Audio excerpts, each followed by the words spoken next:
नमस्कार मित्रांनो, जास्त विचार न करता डायरेक्ट आजच्या या व्हिडिओला सुरुवात करूयात। मित्रांनो, आजच्या या व्हिडिओमध्ये मी तुम्हाला अशा 5 मिस्टेक किंवा 5 चुका सांगणार आहे। त्या तुम्ही नवीन चॅनल असो किंवा जुना चॅनल असो त्यावर अजिबात करायच्या नाहीत आणि मित्रांनो जर केल्या तर मित्रांनो तुम्ही कधीच तुमचं चॅनल ग्रो होणार नाही। त्यामुळे मित्रांनो हा व्हिडिओ लास्ट पर्यंत पहा। तर मित्रांनो यामध्ये 2 दुवे असे आहेत। ए आहे, आता जर तुमचं नवीन चॅनल आहे आणि तुम्ही जर तुमच्या चॅनलवरती ह्या चुका करत असाल तर तुमचं चॅनल कधीच ग्रो होणार नाही। आणि मित्रांनो बी असं आहे की तुम्ही जर तुमचं चॅनल नवीन चॅनल बनवण्याच्या विचारात असाल तर तुम्ही कधीच तुमचं चॅनल बनवू शकणार नाही। त्यामुळे मित्रांनो हा व्हिडिओ लास्ट पर्यंत पहा, तरच तुम्ही यशस्वी आणि व्यवस्थितरित्या तुमचं चॅनल चालू शकता किंवा ग्रो करू शकता। चला तर मग मित्रांनो सुरुवात करूयात। तर मित्रांनो त्यामध्ये पहिली मिस्टेक अशी आहे, तुम्ही जर तुमच्या चॅनल करत असाल तर करू नका। मित्रांनो पहिली मिस्टेक अशी आहे की तुम्ही जास्त पैसे मिळण्यावर भर देऊ नका किंवा तुमचं चॅनल मॉनिटाईज करण्यावर जास्त भर देऊ नका। कारण मित्रांनो आपण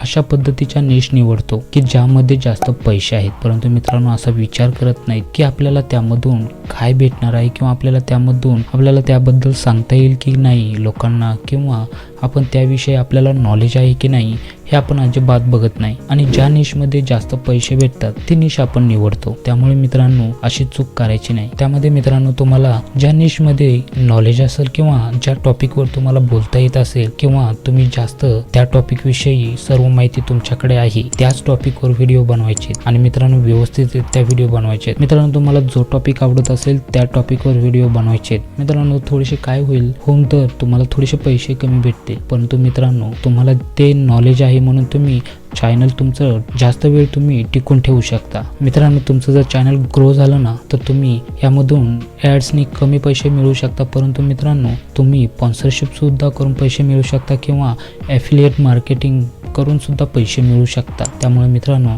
जास्त पैसे मिळण्यावर भर द्यायचा नाही। मित्रांनो आता येऊयात आपण दुसऱ्या मिस्टेककडे। मित्रांनो तुम्ही विचार करता काय, जेव्हा नवीन चॅनल बनवता त्यावेळेस तुम्ही विचार करत असतात की आपल्या चॅनलचं नाव काय असेल, आपल्या चॅनलचा लोगो कशा पद्धतीने डिझाईन करायचा, बॅनर कशा पद्धतीने डिझाईन करायचं, आपल्याला यूट्यूबचं टायटल टॅग डिस्क्रिप्शन टाकता येईल की नाही यावर तुम्ही जास्त लक्ष केंद्रित करता। आणि मित्रांनो ही चूक करून तुम्ही चॅनल कधीच बनवत नाही। त्यामुळे मित्रांनो या गोष्टीकडे जास्त दूर करायच्या। एकदा चॅनल बनवायचं आणि आपल्याला सुरू करायचं आहे आणि मित्रांनो टायटल टॅग डिस्क्रिप्शन किंवा चॅनलचं नाव लोगो आपण बॅनर जो बनवतो तो आपल्याला नंतर कधीही त्यावरती टाकता येतो किंवा नंतर कधीही आपण एडिट करू शकतो। त्यामुळे मित्रांनो यावरती जास्त लक्ष केंद्रित करून वेळ वाया घालवायचा नाही। त्यासाठी डायरेक्ट चॅनल बनवायचं आणि व्हिडिओ टाकायला सुरुवात करायच्या। त्यानंतर मित्रांनो तिसरी मिस्टेक अशी आहे की आपण कंपॅरिझन करत असतो किंवा मित्रांनो आपण काय म्हणत असतो की मला त्याच्यासारखं चॅनल बनवता येते,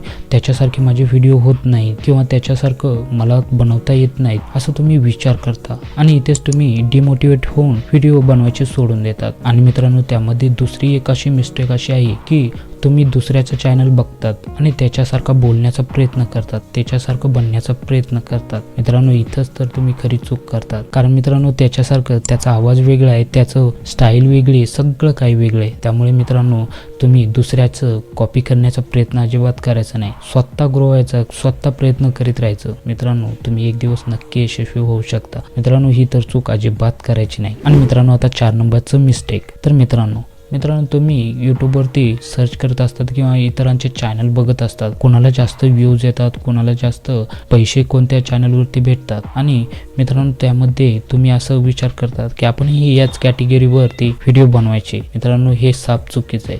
मित्रांनो त्यामध्ये तुम्हाला युनिक अशी कॅटेगरी शोधायची आहे आणि त्यावरती व्हिडिओ बनवायचे। मित्रांनो युनिक कॅटेगरी म्हणजे तुम्हाला जे आवडेल, तुम्हाला जे त्याच्यामधून फायदा होईल अशी कॅटेगरी शोधायची आणि त्यावरती व्हिडिओ बनवायचे। नाहीतर आपण दुसऱ्याचं चॅनल बघतो, याने तर टेक कॅटेगरीवरती चॅनल बनवलं आहे, आपणही टेक कॅटेगरीवरती चॅनल बनवतो, परंतु मित्रांनो त्यामध्ये आपल्याला अजिबात काही जमत नाही। त्यामुळे मित्रांनो युनिक कॅटेगरी शोधण्याचा प्रयत्न करायचा आहे आणि तुम्ही जर युनिक कॅटेगरी शोधली नाही तर तुम्ही कधीच चॅनल तुमचं ग्रो करू शकत नाही। आता मित्रांनो 5 नंबरची मिस्टेक। तर मित्रांनो तुम्ही ज्यावेळेस कंटेंट बनवतात किंवा ज्यावेळेस व्हिडिओ बनवतात त्यामध्ये तुम्ही एकच कॅटेगरी ठेवत नाहीत, वेगवेगळ्या टॉपिकवरती किंवा वेगवेगळ्या गोष्टींवरती व्हिडिओ बनवत जातात। उदाहरणार्थ मित्रांनो तुम्ही टेक कॅटेगरीवरती व्हिडिओ जर बनवत असाल तर मित्रांनो मध्येच तुम्ही व्लॉगिंग सुरू करता, मध्येच तुम्ही अनबॉक्सिंगचे व्हिडिओ सुरू करता किंवा मध्येच वेगळे कॉमेडी व्हिडिओ बनवतात। त्यामुळे मित्रांनो असं बिलकुल करायचं नाही. तुम्हाला व्ह्यूज भेटतील परंतु तुमचं चॅनल ग्रो कधीच होणार नाही किंवा तुम्ही त्यामधून तुम्ही पैसे मिळवू शकणार नाही. त्यामुळे मित्रांनो अशी चूक अजिबात करायची नाही. आणि मित्रांनो त्यातून तुम्हाला सबस्क्रायबर सुद्धा कमी भेटणार, कारण मित्रांनो